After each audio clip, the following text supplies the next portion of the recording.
So, the Smash Ultimate Free Play at Extra Life 2024.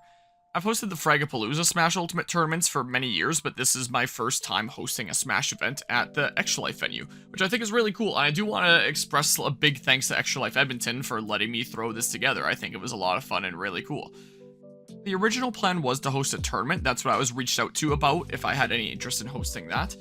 But there's a couple reasons why that didn't go on. One, it would be a little bit tricky with the schedule. When I mentioned at Fragapalooza, the tournaments there would usually be taking like 6 hours for the doubles and the singles this past year, and that's a decent bit of time on the schedule. And two is the location that it would be at in terms of my stream, because I would want to keep on streaming and commentating, and I would need to be somewhere in the public venue for that if people would be able to come up to me and ask questions and check out what the bracket is looking like, much like happened at Fragapalooza this past year where I was sitting right near the stage and people could come and do that. Because the LAN area of Extra Life is a private area, which makes sense when it's a public venue in the middle of the biggest mall in the country and formerly the largest mall in the world, where you don't want random people from the public just coming on by all the equipment in the gaming area and just being like, ooh, a controller, I'm just gonna go ahead and swipe this. So the public can't normally enter the LAN gaming area. You need to either be like a guest of one of the registered attendees there or be one of the registered attendees themselves. So I would need a space in the public area for my setup, and that didn't really work out all that well either. So the original plan of a tournament ended up getting scoped down to just a free play area for an hour. I only had 1 hour, including setup and teardown, because before this point, there was a band playing right up until 7 p.m. and another band that was scheduled to start at 8 p.m. and I was scheduled for 7 to 8 p.m. So including setup and teardown, I only had the 1 hour here. And I did get most of the setup done before this started to help save time a little bit. Though with the stream here, while the stream setup was working, I had a long HDMI cable going over to my capture card on my setup here in the private area. You can see that's not exactly perfect. I don't remember seeing that screen tear on the character icons, but I guess that's just the way that it showed up here. And one issue was definitely audio when I initially got the HDMI. When I first got it, I did not have any audio from this. I only had video. This was just feeding me whatever happened to be on the stage. And later, it seemed like the audio was able to get soared a decent bit into the 24-hour charity stream through plugging a line into my computer that would have the audio. At first it was a little bit of buzzing, but then we managed to get it working with actual audio. But by the time the actual event rolled around, I had no audio anymore. That's why this is muted, and that's why I'm dubbing this over after the fact to give a little bit of context here.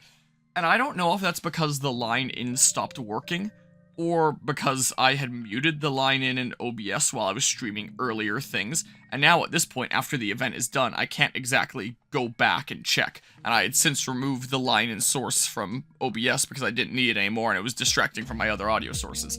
So honestly, I have no idea, but for some reason here, there is no audio to this, unfortunately. So I'm still gonna upload this for archival purposes as part of the 24-hour Cherry Stream 11, and as a neat thing to cite is, hey, this was the time that the Smash Free Play was hosted at the Extra Life 2024 event.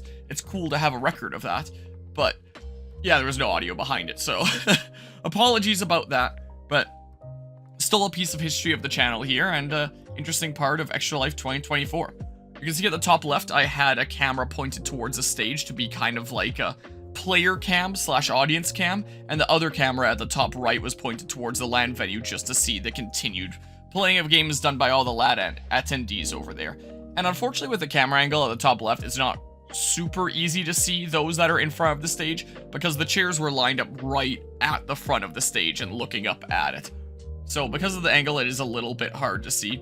It'll be a little bit easier to see later when there isn't people packing up from the band that was just playing up until like 10 minutes before this. It'll be easier to see after that, but still not especially so. But I wasn't entirely sure how I was going to run a camera all the way over there onto the stage. Like, I guess I could have picked up like some sort of wireless camera or something like that, but I wasn't going to go all out just to record properly an audience cam for a less than 1 hour Smash event on the stage there. I figured it didn't matter all that much. One thing that I also want to note before I let things just play out, like we're not going to be dubbing things here for the full hour, I think that would be a little bit insane, or the full 51 minutes if you want to be precise, is I want to mention the controller connectivity. So how I had this setup going is the Switch dock itself was at the very back left corner of the stage, extremely close to the AV setup. And it had its HDMI cable running into one of the switchers there, where they were able to get like the video feed, put it up on the stage, and send another long HDMI cable all the way over to me at my setup so that my 24-hour cherry stream could continue and I could have this as part of that series. And to get the controllers working at the end there, I needed a decent bit of extension cable. I figured I could just use the controllers wirelessly, but if Fragapalooza 2024 taught me anything, it's that wireless controllers in a big crowded venue with a lot of signals going around is a really, really bad idea. Oh yeah, there's a lot of screen tear when it actually starts, so the video quality here isn't exactly super great, but hey, at least you can tell what's going on, is at least the case. Yikes. Yeah, when I first cut this up into parts, I just designated like the start point and the end point in the Twitch highlighter tool and just exported it as a highlight. This is my first time actually watching it back, and yeah, that's a decent bit of screen tear. Anyway, at Fragapalooza 2024, I found, before the Smash event even started, that using controllers wirelessly was basically not possible. There was so much just signal noise going on around that if you played anything wirelessly in that venue, you're not playing wirelessly. Like, you're gonna be playing with so much delay, it's gonna be borderline unplayable. Good luck successfully playing any game with a wireless controller. You basically need to be playing games wired. So I figured that would probably be the case at Extra Life as well. So I wanted to set things up in such a way that the controllers would be wired. And I figured that out at Fragapalooza, and it wasn't too bad because, one, the Switch dock was extremely close, and two, there wasn't as many people playing at a time. Like, during the free-for-all, I believe we'd have 6 people at most at a time playing. Here, we would get all the way up to 8, and apparently it was my first time ever doing 8-player Smash, which surprises me because I got that achievement during this session of first time doing an 8-player Brawl. So there was more people playing in this. Plus, my setup sent the signal even farther. So what I had was, with the Switch dock at the back left corner of the stage, a bit off camera from what you'd be able to see in the top left camera, and attached to it, I had a long USB 3 extension cable, and then attached to that, I had another long USB 3 extension cable, and then plugged into that, I had my USB 3.0 hub, and then attached into that, I had my USB 2.0 hub. And it's only USB 2.0 for controllers, but I figured I'd mention what the cables were there just in case anyone's interested. Like, if 3.0 is like better signals, if it'd be a bit more reliable, I don't know these things. But into that, I had plugged my GameCube controller adapter and just a whole bunch of Pro controllers physically across my Pro controllers and my cousin's Pro controllers that he lends me for these kinds of events because I don't have enough controllers otherwise. So we would have 4 GameCube controllers plugged in through the GameCube controller adapter for Wii U, and we just had like 4 Pro controllers laid out that were each plugged in with like 4 cables into different spots in my USB hubs. So we had like 4 and 4. 4 of each kind of main controller. I didn't have any Joy-Con set up. That was what was going on here. And I have found some difficulty before when it comes to connecting a lot of controllers to the Switch. And there were some difficulties at points where it's like, we'd be at 7 and then the 8th one would just like refuse to connect. I could tell immediately that the wires were working because controllers that were my cousin's and weren't synced to my Switch would like immediately say synced on my Switch. So that was working. But the connectivity was a little bit sketchy. I think some controllers were working better than others. I think the GameCube controllers were working better than the Switch Pro controllers from what I could tell. And it seemed like some controllers would have a little bit more input delay than others. And this normally is not the case. Like, I know for sure all these controllers are fine and have worked fine. But when you're sending all of these through a USB hub attached to a USB hub and through 2 USB extension cables chained together, I think it makes things a little bit sketchy. And it would definitely get sketchier as it went on until we eventually got up to like a full 8 players that were getting in there. Like, my little cousin and I started playing at the beginning since we had the slots to fill and garner interest by people seeing like a whole bunch of people playing up there, but eventually enough interest was garnered in it that there was 8 people playing with like the 2 of us having backed out. So as we got more and more people in there, the controller connectivity got a little bit sketchy, and there would be multiple times in these games where Smash Ultimate is like, oh, there's a controller disconnected, please move the cursor onto the person that you were just playing. And there was some Pro controllers that I'd swapped out at points. At one point, like, the final Pro Controller just wasn't working at all, and I had to do a haphazard setup where I unplugged that Pro Controller and grabbed the second GameCube controller adapter, because luckily I have my own and I have my cousin's, and I didn't think I would need to, and I told him when he lent them to me, like, oh, the GameCube adapter's in there, I won't need that, but, like, whatever, I guess I can take it along anyway. Well, it's a good thing it was taken along, because I unplugged that Pro Controller, and I plugged in the other GameCube controller adapter, and I plugged in the 5th and final GameCube controller that I had access to, if you don't count the one that I left at home because its buttons are super squeaky and not functional. So of the good GameCube controllers, I had 5. I plugged in that final one into that one GameCube controller adapter that only had that one controller plugged in, and passed it to the guy there. So I had to do a little bit of a haphazard setup. I think people still had fun, but yeah, it was a little bit sketchy. I think if I did this again in a future year, I would try to have, like, the Switch dock closer, and then just have, like, if I do have multiple USB hubs plugged in, then I can plug them into different slots on the Switch dock itself. I think the fact that my 2 USB hubs I had plugged into this were changed through the same USB extension cable into the same port in the Switch dock might have had a little bit of a factor when the signal from 8 controllers is going in through the same USB port. Like, I'm no expert with these things, but I assume that that could have potentially been a factor here. So if the Switch dock was closer and I could actually plug a USB hub into 2 separate places, that might make a little bit of a difference, because I don't remember it being that bad at Fragapalooza, unless you were playing wirelessly. If you're playing wired and I had, like, my 2 USB hubs plugged in at 2 separate places, it felt pretty fine. It worked pretty well. The only slight input delay was just the fact that it was up on the stage and it took a little bit of time for the signal to get there, so it still wasn't perfect at Frag either, but it worked pretty well, as opposed to being pretty sketchy here. But I hope that people were still able to have fun. We had a lot of adults and kiddos, and adults with their kiddos coming over and asking if they could hop in, and I would always be like, yeah, hop on in, or take my spot if you want. And I think people were able to have fun. People appreciated the chance to get up there and game on the West Ed rink. There was a decent few people that were sitting in the chairs there, the little audience section, and were watching, so that definitely made me glad there that people were enjoying it. Because it was an extremely short event, like just 51 minutes here, I did have a decent few people coming up to me with their kids afterwards that were asking if I was planning on setting up after, or if there's still a chance to play, and I had to say, sorry, we're switching to another band now. And I'd have people come and ask if I was planning on setting up later, and I would say, I'm sorry, but this is the only time slot that this was planned for, and after the next band is through, like, the mall's gonna be closing, so this is all that was available. So it seemed like people did very much enjoy it while it lasted, despite it being short. If this does end up going on during a future year, I might ask if it's possible to have it run a little bit longer, because yeah, this was extremely short, and there was a few people disappointed, and I felt a little bit sad to say, I'm sorry, I don't plan on continuing it to little kids there. But the people that did get the chance to play, I think, had fun, and that made me glad as well. And it was interesting. All the people that were playing were, like, strangers to one another, apart from, like, parents that would be playing with their kiddos, and they'd be talking to one another, playing side by side. But apart from that, all the other people that were playing were pretty silent during it, and my little cousin and I sitting next to one another were the ones, like, yelling and talking a whole lot about, like, the craziness going on and us screwing with one another.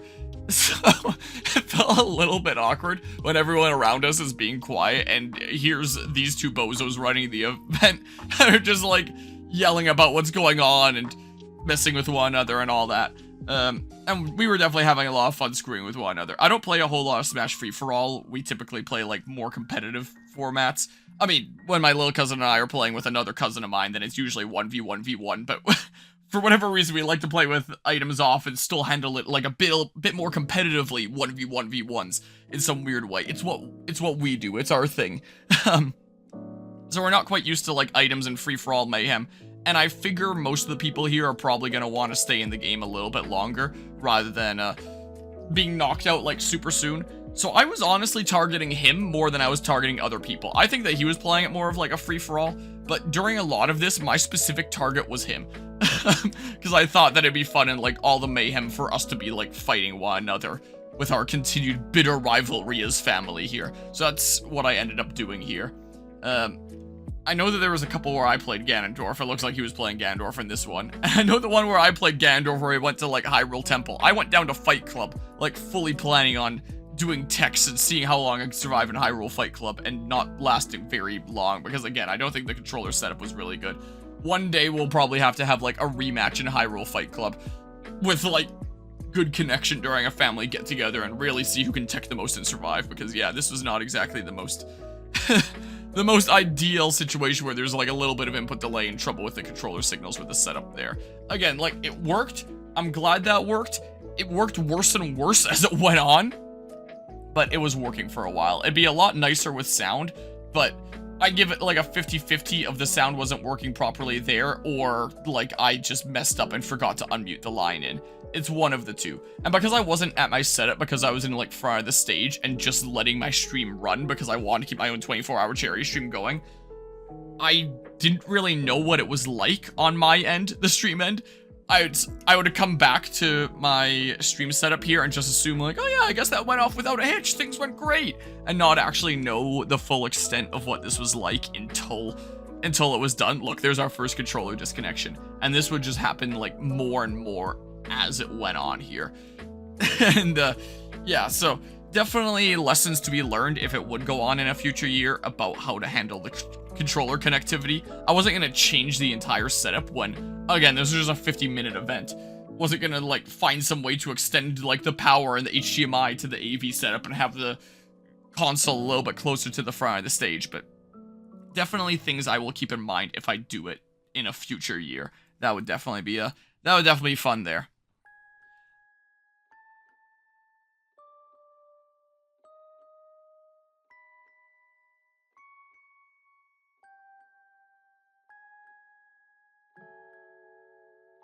I don't know if there's anything else that I can really say/add to this during this span. One thing that I can mention is a little bit of retrospective on the 24-hour cherry stream in general, in case anyone's interested in hearing that. So, on the... I missed that, because I thought I'd be able to reach, but oh well, big sad. I ended up waking up at 5 in the morning for this event on the Saturday. And then my little cousin and I ended up getting there a little bit after 6. I think we got there around like 6:20ish. I can probably tell you the exact time if I look at the camera roll on my phone. So the very first picture that I took at first arriving at the venue, getting in the doors, 6:21 a.m.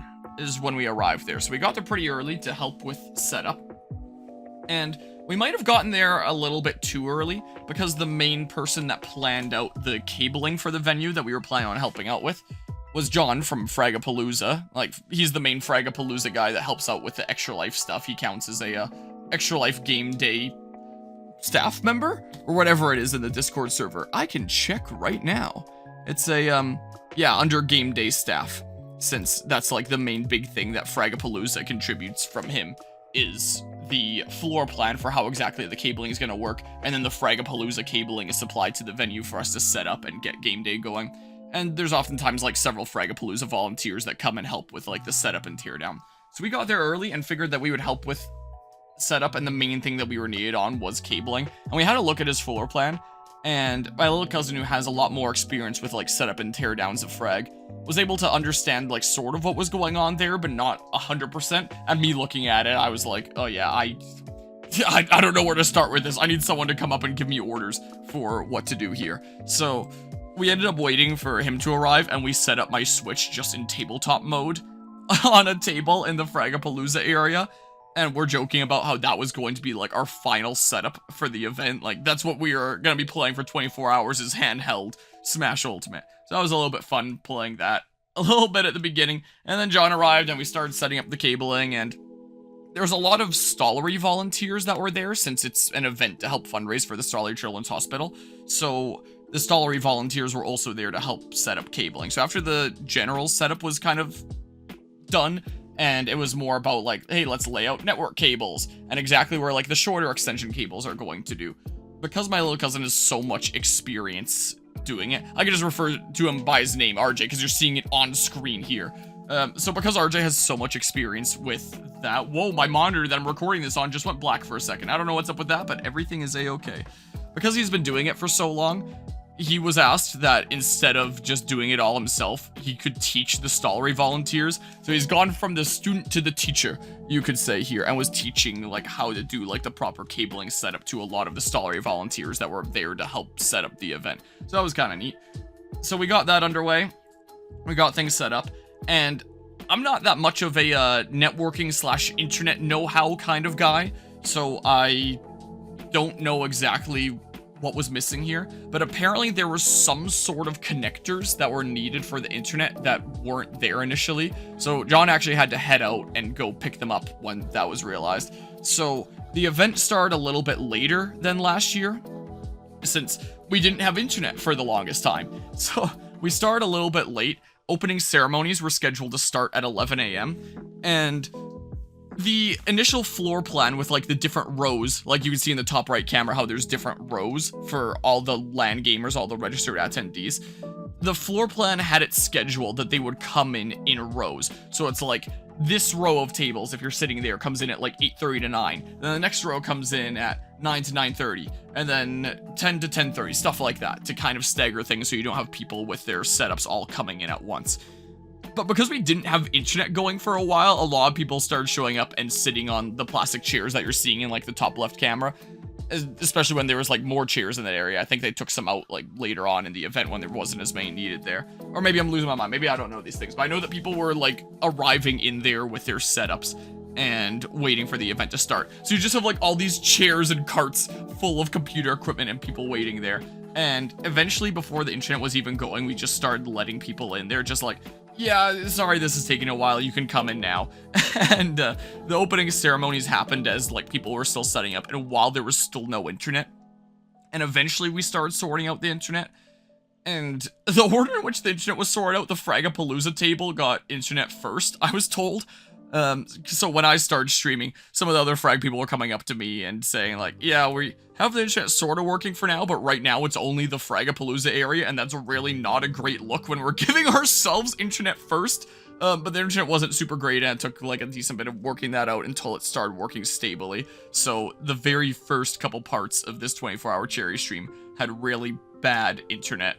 Also, can I just say, with like the rapid selecting of a character and deselecting them, echoing across the entire venue, it would get really loud. I was a little bit hesitant to partake in it myself sometimes, because I can just imagine like random mall goers or people that are playing games for their own 24-hour cherry streams might find it a little bit annoying. But yeah, there was some funny sounds there.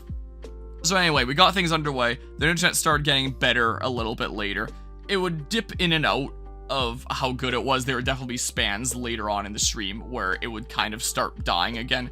But it was especially bad, like, right in the beginning. But luckily, that was able to let up. Things started a little bit later than expected, but we were able to get through things. So then I started getting underway with the 24-hour cherry stream of my own, where I was gonna be playing, like, pinball games for the full 24 hours. Which, as you can see with, like, the custom little title card that I did at the top there, I used it in... I made it in the same font that I use for, like, my numbers of many of my Metroid playthroughs, like Metroid Prime, because it's a font that looks very similar to the Metroid logo. And I figured because Metroid Prime Pinball was the main game and the whole reason why I started with like the whole pinball thing during this stream in general, I figured that's a fitting font to do in that. And I liked the flipper design of the flippers in the titles of like Pokemon Pinball and Pokemon Pinball Ruby and Sapphire. So I put flippers on the 11 to accentuate that, like, this is an 11, those are 1s, but not so drastically to turn them into 7s. And did the red and blue for like Ruby and Sapphire, or the red and blue boards of the original Pokemon Pinball. So I turned the flippers into those colors, and then had the Pokeball going and traveling, bouncing off the flipper, since it's one of the types of pinballs in the Pokemon Pinball games. And that was my idea for the setup there, and it made sense for like a Pokeball rather than the Metroid Morph Ball in that case, because Metroid already has representation with the font, even if you don't realize it initially, and the Pokeball is like literally 3 of the pinball games I'm doing are Pokemon pinball ones, so I figured that was a kind of fitting thing to do there. And with the exact same Pokeball art that I drew like so many years ago, the same one that I actually use in the 1v1s layout for things like the Fragapalooza Smash tournaments, interestingly enough. Like, it's that exact same Pokeball art. I basically drew that years ago, and I've used it in like so many things since then. Maybe I should draw a better one of these days, and then I can start using that. Might not be a bad idea. So I got that underway, and I started playing through a whole bunch of pinball games back to back to back. One of my friendos that I grew up with in the German bilingual program ended up arriving with his girlfriend, which was really cool to see them there. And we played a little bit of the Super Mario Party Jamboree, Waluigi Pinball together, among some other mini games. Maybe one day we'll finally get the SpongeBob movie games going, as I've talked about for so dang long now. So that was the very first time that the main person that would be involved with SpongeBob movie game shenanigans has actually been on the channel here. Can now put a face to the name, except I don't know if I have said his name before. I said it on stream here, was the case, but you know what I mean. To someone that I've been talking about on the stream for years about potentially doing the SpongeBob movie games with, so maybe that'll happen one day. It's cool to see him. Then we got the Smash Bros underway here, and I already described how this was a little bit troubled getting through it with the setup, with getting it to my stream and the whole controller thing and getting it to go in like the very limited time span here, but I'm glad that things went through and people had a lot of fun. Then after that, came back to some pinball stuff with Pokemon Pinball Ruby and Sapphire, finishing off that trilogy, if that's what you want to call it, and getting through the rest of my pinball games.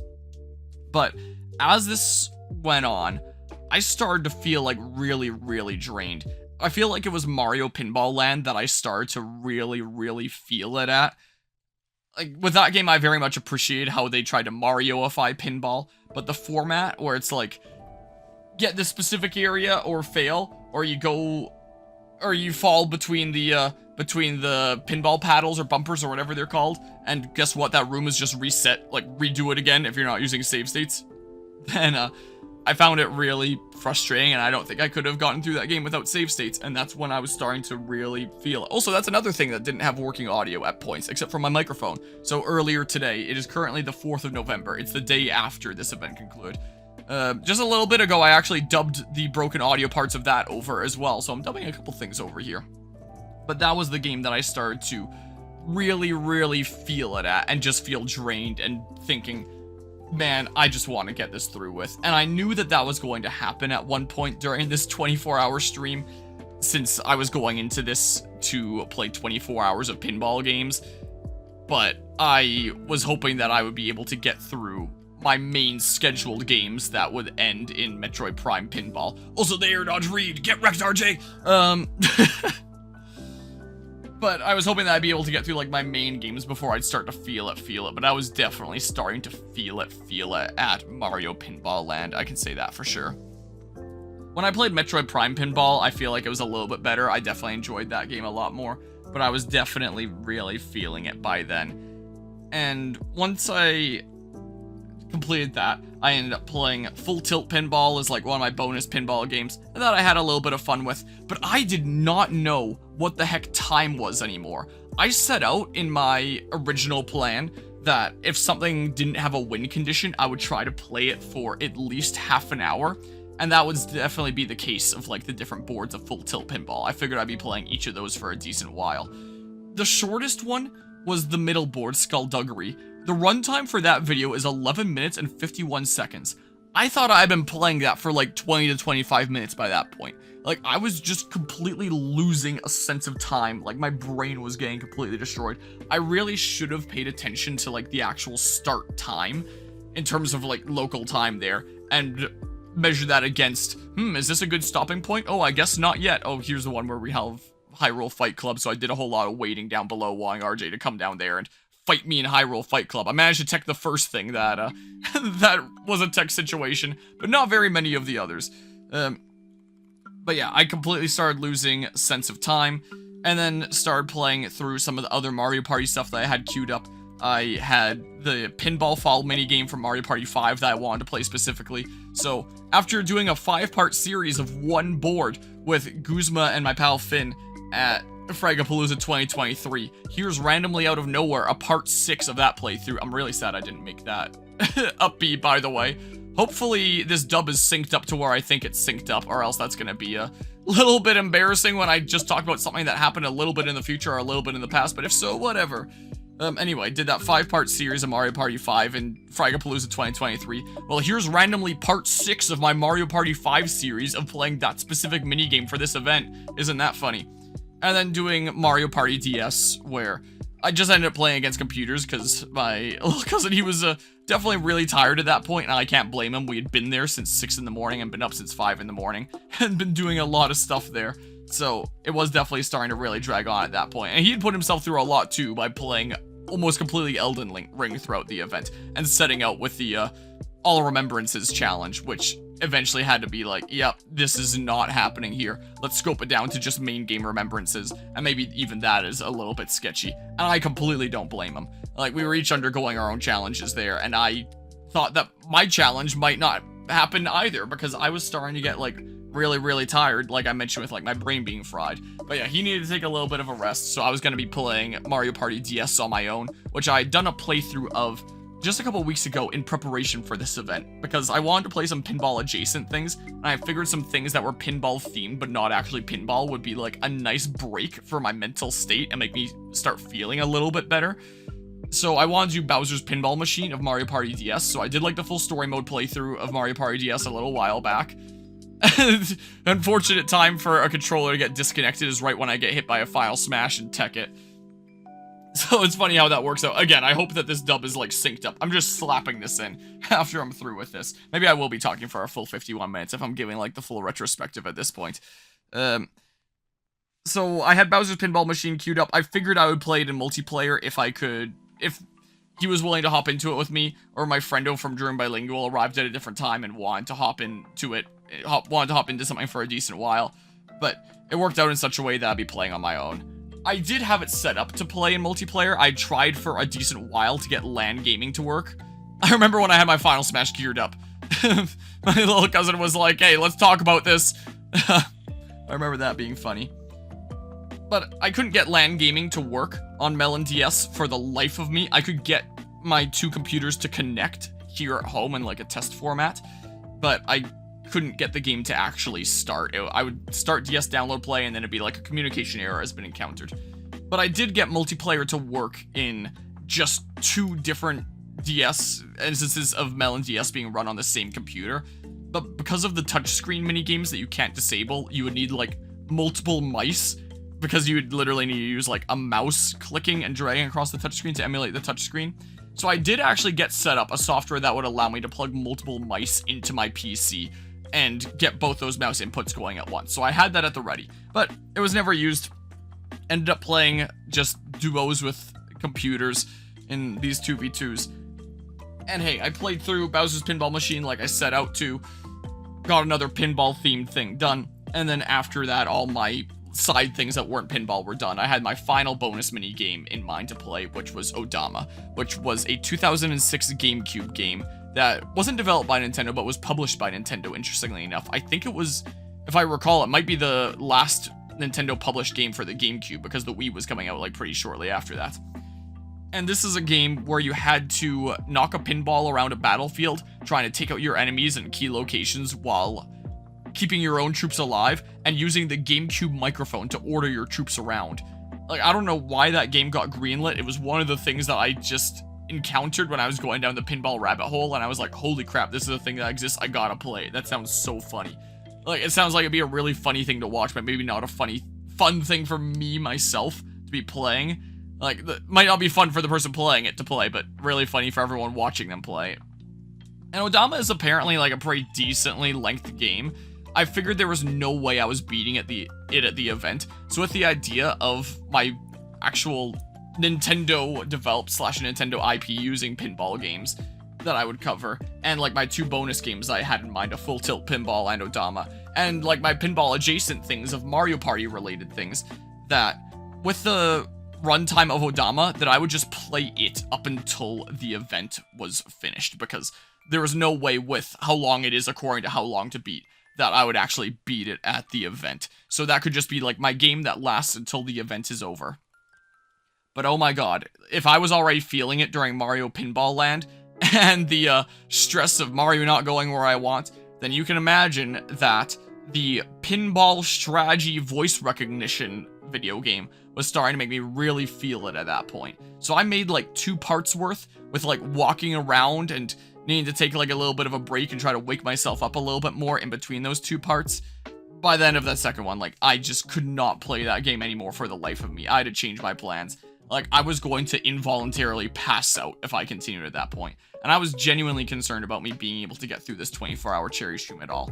Which is honestly really surprising to say, considering it's my 11th 24-hour cherry stream. Like, this is far from my first rodeo. I've already done 10 of these things before. My longest one being the 24-hour cherry stream 10 so far. At 26 and a half hours to get through everything I wanted to get through with Pokemon X and Y.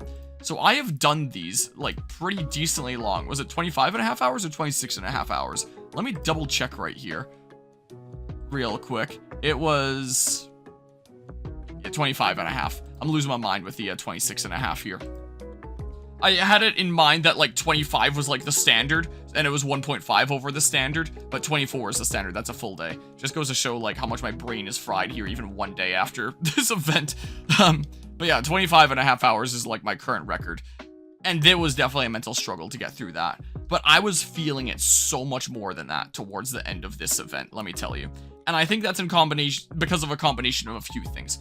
One is the fact that for Halloween, I always do like a special Halloween stream. And this year I figured I would incorporate that into my 24-hour cherry stream in a way, where it's like the special Halloween playthrough that I do start to finish in one sitting for Halloween. I just do as like a mini charity fundraiser before like the big event in the following weekend. So last year, Halloween, what I had played was Luigi's Mansion, finishing the trilogy with the first game. I'd played them in reverse chronological order. But last year, for the month of October, I had played through Telltale's The Walking Dead Season 1. As basically like my spooky playthrough for the month, but not like my Halloween specific game. And I didn't really think I had time this month to do like a spooky playthrough throughout the month in addition to like a start to finish playthrough during Halloween itself. So I was just like, you know what? I'm just gonna do Walking Dead Season 2 as my dedicated Halloween game, even though last year it was the spooky month playthrough for one. Because I don't see that happening plus like a spooky game on Halloween. Like, maybe that would have been the smarter thing to do and pick something shorter on Halloween itself that I could play. Might have been the smarter thing to do. Because The Walking Dead Season 2, and you can see me going, like, into the menu here for, like, controllers when more things refused to connect, and I was figuring it out here and resetting the controllers. Again, I hope this dub is synced up super well. That was a 10-hour playthrough. That stream was a little bit over 10 hours for me to go through all 5 episodes of The Walking Dead Season 2. And that wouldn't have been that bad if I had started streaming it earlier in the day, but that was a work day for me. I ended up going to campus and putting in a full day of work, where I was tasked that day with sorting out a whole bunch of old research supplies that weren't being used anymore, to figure out, like, what's still usable, what isn't, and, like, donate stuff to other research studies that were going around there, or the hospital nearby, which happens to be the Stollery Children's Hospital. Like, whoever can still potentially use that stuff, because a lot of that stuff was still perfectly usable.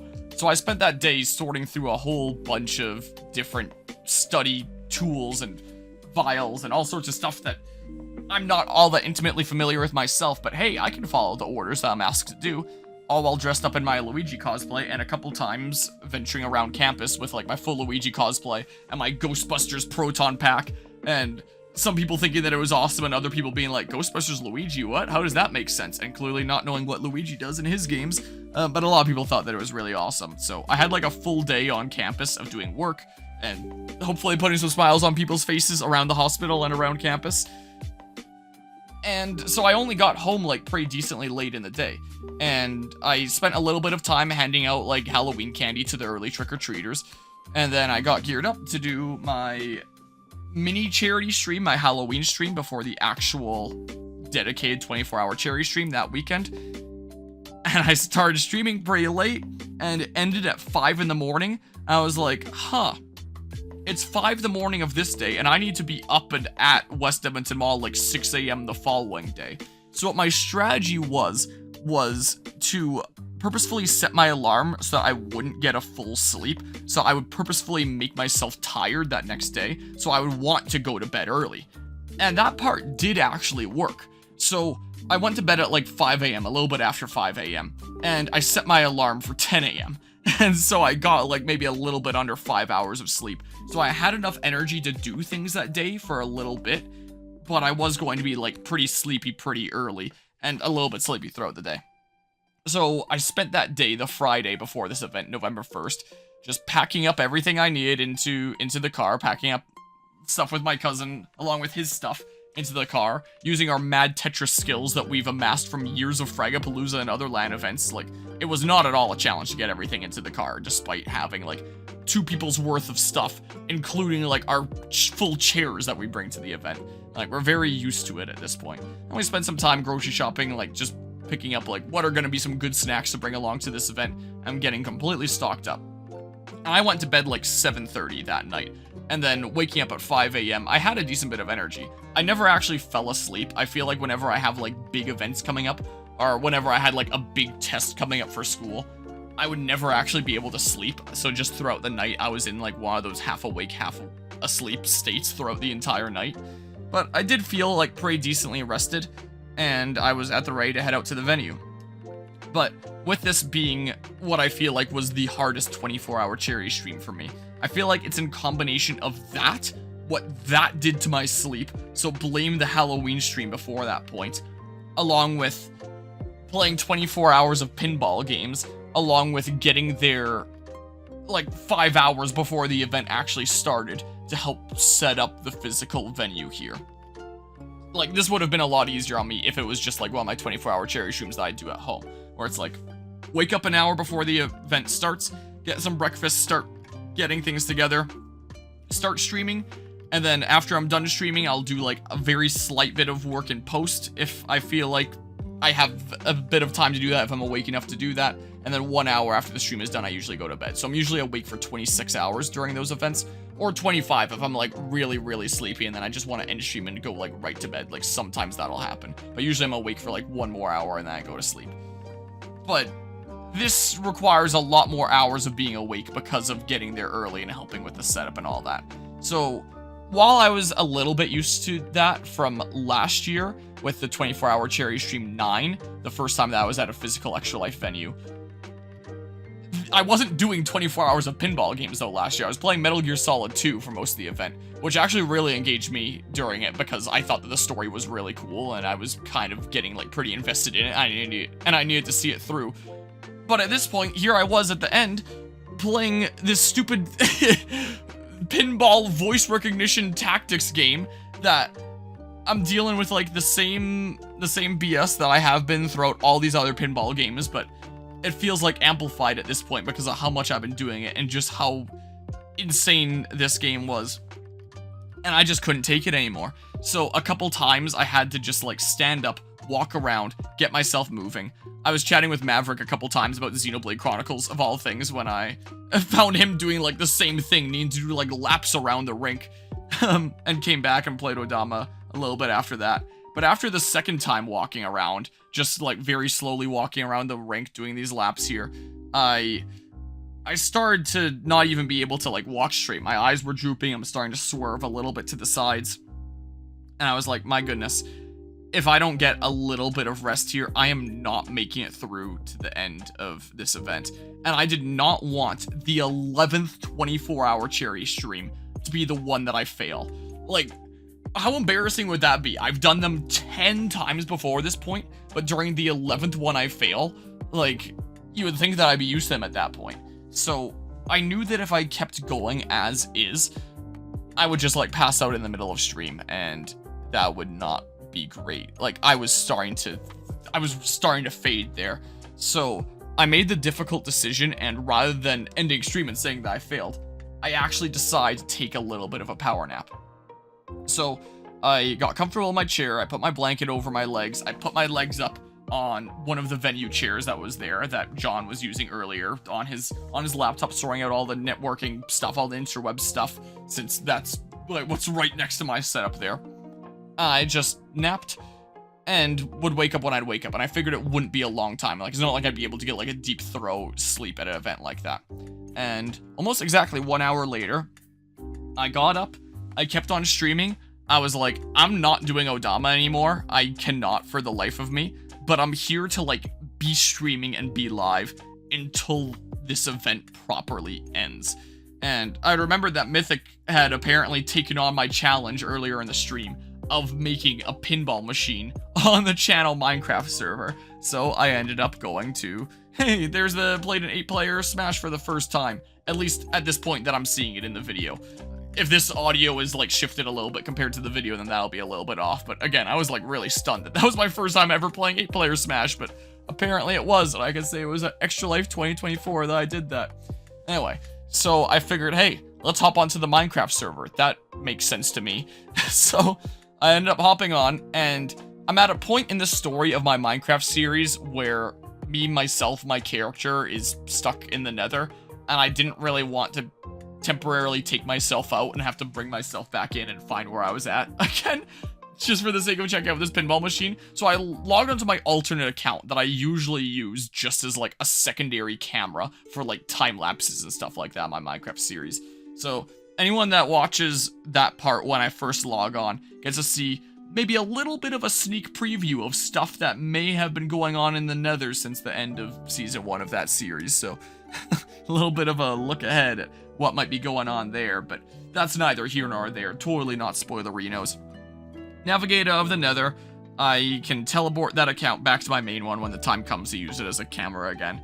And then I ended up checking out the pinball machine right by spawn, which I was honestly really impressed with. I'm really surprised that Mythic undertook the challenge of putting together this pinball machine and actually got like a working pinball machine, like as best as I imagine one could get a working pinball machine in Minecraft. So an unexpected thing that ended up being part of the 24-hour Cherry Stream 11 was a little bit of the Minecraft server.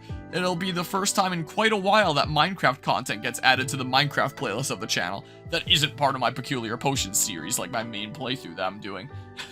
So that was definitely interesting. So big like props to Mythic for pulling that off. Like I am thoroughly impressed about that. And then from there it was like, all right, what to do from here? Because the only pinball game that I haven't wrapped up around here is Odama, and I really didn't feel like doing that anymore. Like, I was so done at that point. And my whole idea of doing things like Mario Party DS to help, like, fix my mental state and feel a little bit better definitely wasn't the case. I was still feeling just as crappy during that. Like, well, maybe I shouldn't say just as crappy. I was feeling pretty darn crappy during Odama. Also, there's Harmonia dying. That was not me, by the way. At this point, I, like, stepped out and let someone take my controller, and I should have realized at the time, like, maybe I should have told them to take off my name because I use custom controls. Whoops. Oh, well. That's A-okay, I suppose, here. And yeah, at the end there, I swear, like, the controller disconnections just kept on happening more and more throughout this event. But anyway, I needed something else to play, so I looked through my Steam library of, like, what can I play?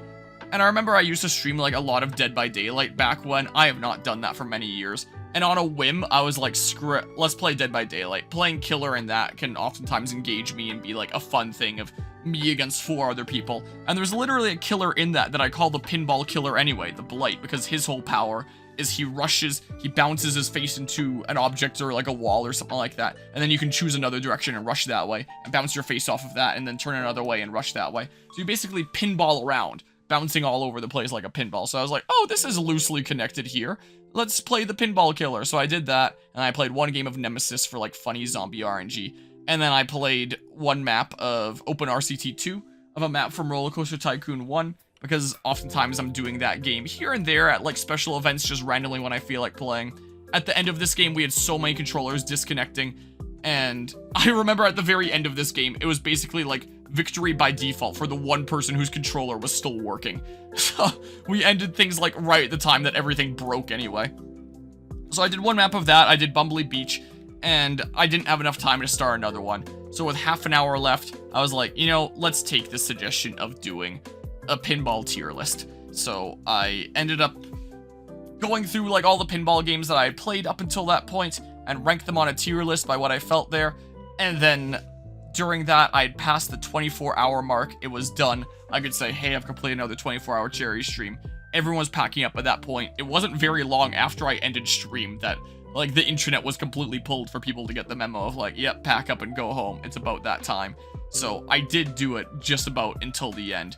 But considering the 1 hour power nap and how much I had to, like, get up and move around, I do think that this is probably the least amount of actual game time done during one of my 24-hour charity streams yet. And definitely the closest I've come to failing a 24-hour charity stream. But I was able to make it through. I'm glad that I was able to make it through. It was an interesting, fun event. It was really cool doing this with the Smash Ultimate, actually being able to say that I hosted, like, an event at Extra Life Edmonton for the public to come up and play. And hey, it looks like I actually did have things to say during this entire 51-minute part of Smash Ultimate for you to listen to things while it's ongoing. Isn't that crazy? I didn't think that that would be the case, but there was a lot to talk about with this event.